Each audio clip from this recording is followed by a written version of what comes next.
बिस्मिल्लाहिर्रहमानिर्रहीम अस्सलाम वालेकुम। मैं मीज़ान अहमद हूँ and welcome back to audio vlog. तो नाज़रीन, जेल भरो तहरीक का आगाज़ हो चुका है। पीटीआई की बड़ी बड़ी लीडरशिप ने जो है वो अपनी गिरफ्तारी दे दी है, जिसमें शाह महमूद कुरैशी, आज़म स्वाति और उमर सरफराज चीमा, बड़े बड़े जो पार्टी के जो लीडरशिप है उन सब ने अपनी गिरफ्तारी दे दी है। और इस गिरफ्तारी से होगा क्या? अच्छा, शाह महमूद कुरैशी के हवाले से मैं आपको बता दूं कि शाह महमूद कुरैशी को इमरान खान साहब ने मना किया था कि आपकी मुझे ज़रूरत है, अभी आप अपनी गिरफ्तारी मत दें। लेकिन शाह महमूद कुरैशी ने इमरान खान का साहब का जो है वो कहना नहीं माना और अपनी गिरफ्तारी खुद दी है। तो इस पे क्योंकि इमरान खान साहब जो है इमरान खान साहब के बाद जो है पार्टी के जो वाइस चेयरमैन है वो है शाह महमूद कुरैशी साहब। इसलिए इमरान खान साहब ने उनको मना किया, लेकिन उन्होंने भी कहा कि नहीं, मैं अपने लोग के साथ जो है मैं रहूँगा, उनके साथ शाना बशाना कराऊँगा। वो जब हमारे जो कारकुन हैं जब अरेस्ट होंगे तो मैं भी उनके साथ अरेस्ट होऊँगा, ये मौका मैं ज़ाया नहीं होने दूँगा। तो इसलिए फिर उन्होंने भी अपनी गिरफ्तारी दे दी।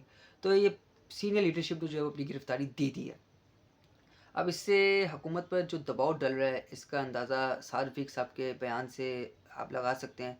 उन्होंने स्टेटमेंट दिया है कि ये जो गिरफ़्तारी जो दे रहे हैं सियासतदान, इससे एक पॉजिटिव इमेज नहीं बन रहा, इनको गिरफ़्तारी नहीं देनी चाहिए। और राना सनाउल्लाह साहब तो धमकियाँ दे रहे हैं कि इनको मैं पंजाब के बाहर ले जाऊँगा, इनका मैं बहुत बुरा हाल करूँगा। तो बहुत मुश्किल है, ऐसा हो नहीं सकता।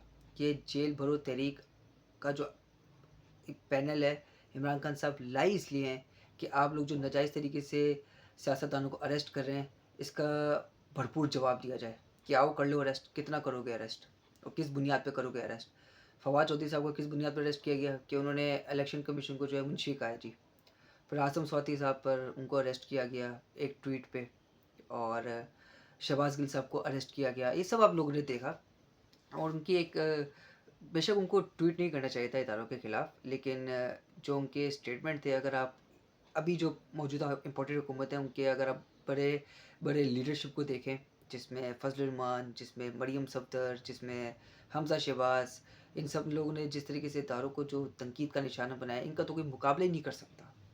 इन लोगों ने बाकायदा नाम ले के तनकीद का निशाना बनाया। तो शाह महमूद कुरैशी, फवाद चौधरी, आज़म स्वाति, इन सब ने गिरफ़्तारी दे दी है।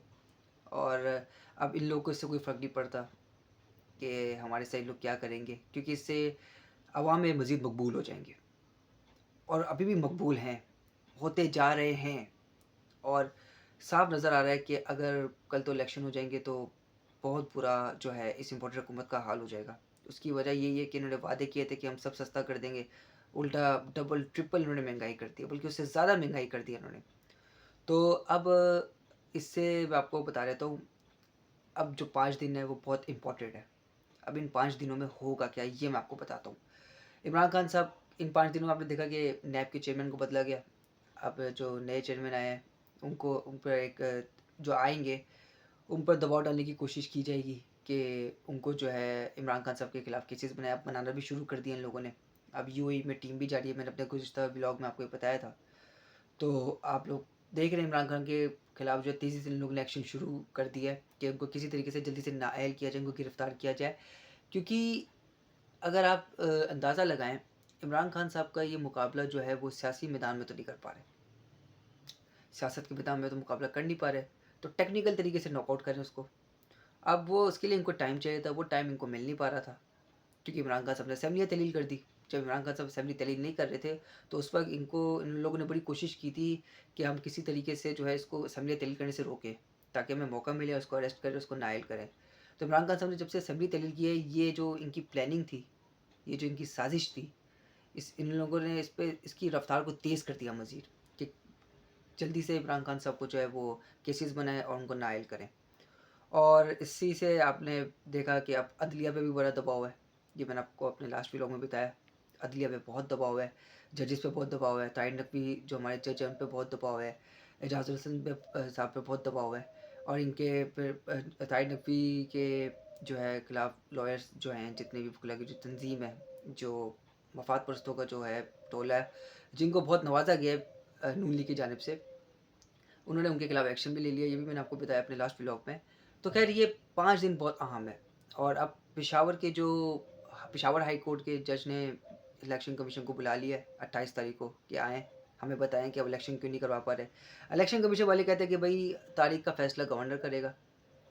और गवर्नर कहता है कि भाई मैं तो तारीख दूँगा ही नहीं, उसकी वजह ये है कि ये मैंने साइन ही नहीं किया। ये गवर्नर पंजाब की जो स्टेटमेंट है, मैंने तो साइन ही नहीं किया। तो जब साइन नहीं किया तो फिर आपने निगरान वज़ीर आला से हल्फ़ क्यों लिया? इसका मतलब आपने मान लिया ये हुकूमत है। और रही बात उसकी केपीके में, तो वही सवाल उठता है कि आप लोगों ने अगर साइन नहीं किया, तो फिर आप लोगों ने ये निगरान सेटअप क्यों आपने बनने दिया? तो खैर इनको बुलाया गया है। 28 इस पेशावर हाई कोर्ट की बात कर रहा हूँ मैं आपसे कि उन्होंने बुला लिया है। अब उसमें सवालात उठेंगे इलेक्शन कमीशन के, और इलेक्शन कमीशन वाले जो है वो ये कहेंगे कि 55 दिन में रह जाएँगे। इन 5 दिनों में सैटरडे को जब 28 तारीख को जब ये केस पेशावर हाई कोर्ट में रखा जाएगा, तो इलेक्शन कमीशन वाले फिर बहाना बनाएँगे हमारे पास टाइम ही नहीं है, हम नहीं करवा सकते इलेक्शन। तो इलेक्शन कमीशन का काम क्या है? उनका तो काम ही ये है कि इलेक्शन करवाना है और जल्द से जल्द करवाना है। अपनी जो वर्किंग स्पीड है उसको ऐसा रखना है कि आपको अगलों को बताने की ज़रूरत ना पड़े कि भई इलेक्शन करवाओ। आप पहले से बोलो कि जी हम तैयार हैं इलेक्शन करवाने के लिए। क्यों? क्योंकि आपका काम ही यही है। तो फिर आप इलेक्शन कमिश्नर जिस तरीके से ये जो इलेक्शन कमिश्नर जो है जितना इसको ये रुसवा हो गया है, जितना इसकी जो है इज़्ज़त, इसके ओहदे की जो इसने अपने पास नहीं रखा, इसने अपनी साख नहीं रखी, जितना ये इसको तनकीद का निशाना बनाया गया है, और हकीकत है, इस पर एक वैलिड लोगों ने जो है वैलिड पॉइंट पे तनकीद का निशाना बनाया है।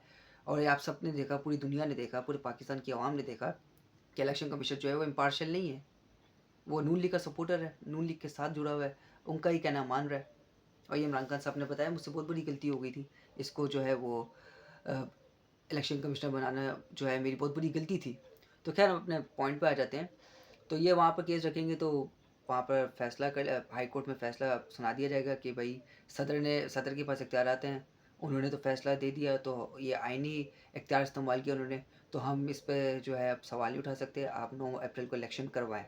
तो इलेक्शन कमिश्नर जो बहुत बुरी तरीके से फँस चुका है, और ये मौजूदा इम्पोर्टेड हुकूमत बहुत बुरी तरीके से फँस चुकी है। इसलिए इन लोगों ने कोशिश की है कि बस किसी तरीके से जजेस पे दबाव डालें, उनके खिलाफ सोशल मीडिया कैंपेन्स करें, और जो माफियाज़ हैं उनको अलर्ट करें, उनको पैसे दे दिए गए हैं कि जजेस के खिलाफ कैंपेन करें, उनको किसी तरीके से निकालें, और ये हमारे मर्ज़ी के जो हैं फैसले हों। इस तरह के पूरा इन लोगों ने सेटअप बना लिया कि क्या करना है हम लोगों ने।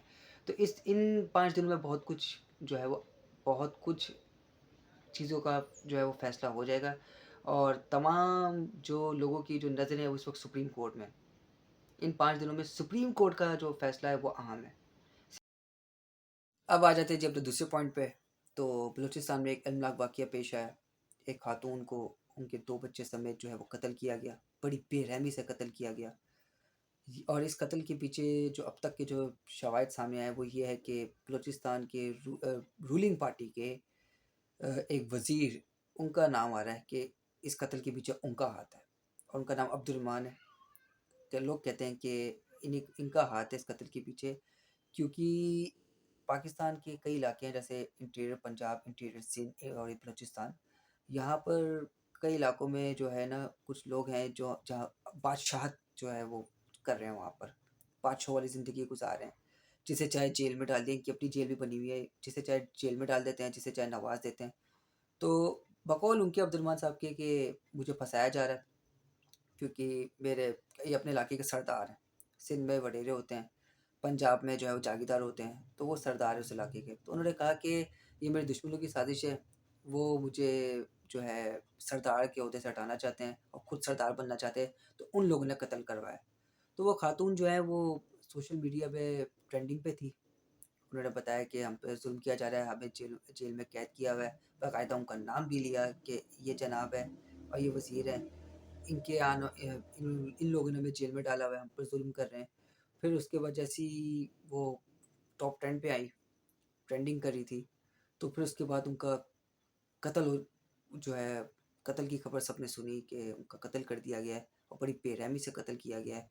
तो ये तमाम तर ये जो वाक़या जिस तरीके से पेश आया है, ये तमाम सारा इशारा जो है वो उनकी तरफ कर है।